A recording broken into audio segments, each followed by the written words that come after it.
इमरान शफीक साहब तो अब इस टाइम पर इमरान शफीक साहब इमरान खान साहब के लिए मुश्किलें पैदा हो गई हैं और इसमें कोई दो राय की बात नहीं है कि इमरान खान साहब एक पॉपुलर लीडर हैं, लेकिन पॉपुलैरिटी और लीगैलिटी दो मुख्तलिफ चीजें हैं।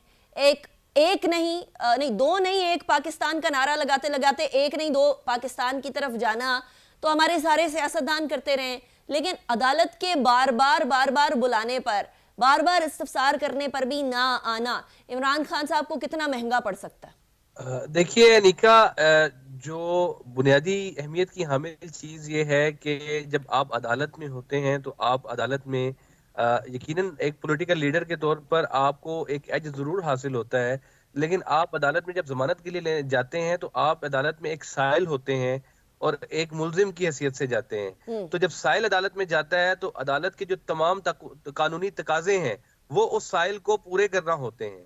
अब हिफाजती जमानत का जो बुनियादी असूल ये है लाहौर हाई कोर्ट का, वो यही है कि मुलजिम जो है वो अदालत के सामने पेश होगा, अदालत उसको देखेगी, उसको सुनेगी और उसके बाद हिफाजती जमानत उसको ग्रांट की जाएगी। तो अगर वो मुलजिम पेश नहीं होता तो लाहौर हाई कोर्ट, बहरहाल बिलअमूम लाहौर हाई कोर्ट में ऐसा कोई नजीर नहीं है कि मुलजिम को पेश हुए बगैर हिफाजती जमानत दे दी जाए। अच्छा। तो इसलिए जो इस लाहौर हाई कोर्ट के जजों अच्छा, ने इमरान साहब, I am sorry, I am cutting short over here, but I understand what you are saying, लेकिन इससे पहले शहबाज गिल साहब बाहर थे, उनको हिफाजती जमानत मिली। इससे पहले और बहुत सारे लोग हैं जो बाहर थे, उनको हिफाजती जमानत मिली। सो इसका और उसका वो प्रेसिडेंट्स नहीं बनता जो कि ऑलरेडी हुआ है? नहीं, देखिए ये जो इस्लामाबाद हाई कोर्ट है उसका अपना एक नज़ीर मौजूद है। इस्लामाबाद हाई कोर्ट में बिल है वो बैरून मुल्क से अगर कोई बंदा आ रहा है और बैरून मुल्क से आने के बाद उसे ये खदशा है कि वो एयरपोर्ट पर गिरफ्तार हो जाएगा, तो उसे तो ये एक मौका दिया जाता है। लेकिन एक बंदा जो उसी अदालत की जुरिसडिक्शन के अंदर पहले से ही मौजूद है और वो अदालत में उसने अपनी जमानत भी दायर कर दी है और अदालत सिर्फ उसे इतना कह रही है कि आप हमारे सामने पेश हो जाएं, तो उस सूरत में आपको, यानी दोनों सिचुएशंस में जो पहले दी गई हैं उन दोनों में और इसमें जमीन आसमान का फर्क है। इस फर्क को मलहूज़े खातिर रखना बहुत जरूरी है इस पर किसी किस्म की कानूनी राय देते वक्त। ठीक है कि जो ठीक। अच्छा इमरान साहब, मुझे एक और बात क्लियर कर दें, मुझे ब्रेक की तरफ जाना है, बस मुझे एक बात क्लियर कर दीजिएगा।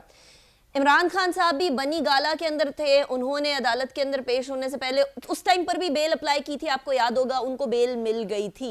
वो बाहर से नहीं आ रहे थे, वो उसी जुरिस्डिक्शन पे मौजूद थे। वो क्या प्रेसिडेंस कंसिडर हो सकता था या नहीं? ऑब्वियसली अदालत का इस्तेहकाक है, उस पर कोई क्वेश्चन नहीं है, I am just questioning for the sake of it. मैंने इसमें दो बातें बड़ी वाज़ेह तौर पर बताई हैं। एक है इस्लामाबाद हाई कोर्ट की अपने नज़ायर और एक है लाहौर हाई कोर्ट के नज़ायर। लाहौर हाई कोर्ट पाबंद नहीं है इस्लामाबाद हाई कोर्ट की नज़ीरों की। अगर प्रेसिडेंट को तौर पे लेना चाहे तो ले ले, अदरवाइज पाबंद ऑब्वियसली नहीं।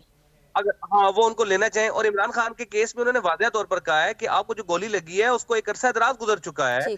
यहाँ अदालतों में जो है वो लोगों के पेटों पर गोली लगी होती है और कुछ अरसे बाद वो अदालत में पेश होके जो है वो जमानतें भी करवाते हैं, जमानतें खारिज भी होती हैं और जेलों में भी जाते हैं। ये एक मेडिकल कंडीशन होती है किसी बंदे की जिसको देखा जाता है और उसके मुताबिक अब इतने अरसा हो गया है, एक गोली है, आप बाकी दुनिया भर के काम करते चले जा रहे हैं और अदालत में जब जाने की बारी आती है तो फिर आप ये कह रहे हैं मुझे फांसी जमानत दे दे, मैं दूसरी कोर्ट में जाना चाहता हूँ, तो आप दूसरी कोर्ट के सामने भी तो जाके पेश होंगे ना हिफाजती जमानत के लिए।